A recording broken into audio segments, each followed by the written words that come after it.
আমি দেখি নাই কিছু, বুঝি নাই কিছু, দাও হে দেখায় বুঝায়, মলিন মর্ম বুঝায়। নমস্কার। উপস্থিত মহারাজ ও সকল গুণীজনকে আমার প্রণাম। আন্তরিক কৃতজ্ঞতা জানাই Swami Vivekananda foundation of art and কালচারকে আমাকে এই মঞ্চে আবৃত্তি পরিবেশন করার সুযোগ করে দেওয়ার জন্য। আমার নিবেদনে কবিগুরু রবীন্দ্রনাথ ঠাকুরের কবিতা কৃপণ। আমি ভিক্ষা করে ফিরতেছিলাম গ্রামের পথে পথে, তুমি তখন চলেছিলে তোমার স্বর্ণ রথে। অপূর্ব এক স্বপ্ন সম লাগতেছিল চক্ষে মম। কি বিচিত্র শোভা তোমার, কি বিচিত্র সাজ। আমি মনে ভাবতেছিলাম এ কোন মহারাজ। আজি শুভক্ষণে রাত পোহালো, ভেবেছিলেম তবে আজ আমারে দ্বারে দ্বারে ফিরতে নাহি হবে। বাহির হতে নাহি হতে কাহার দেখা পেলেম পথে।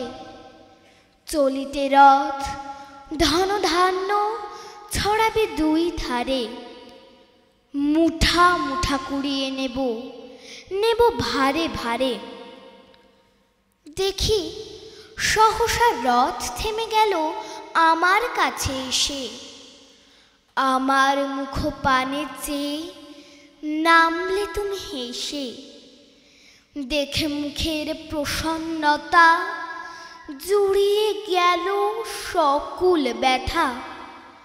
হেন কালে কিসের লাগি তুমি অকস্মাৎ আমায় কিছু দাও গো বলে বাড়িয়ে দিলে হাত। মরি এ কি কথা রাজাধিরাজ, আমায় দাও গো কিছু। শুনে ক্ষণকালের তরে রইনু মাথা নিচু। তোমার কি বা অভাব আছে ভিখারি ভিক্ষুকের কাছে। এ কেবল কৌতুকের বশে আমায় প্রবঞ্চনা। ঝুলি হতে দিলেম তুলে একটি ছোট কণা। যবে পাত্রখানে ঘরে এনে উজাড় করি, এ কি ভিক্ষা মাঝে একটি ছোট সোনার কণা দেখি। দিলেম যা রাজ ভিখারি রে, স্বর্ণ হয়ে এলো ফিরে।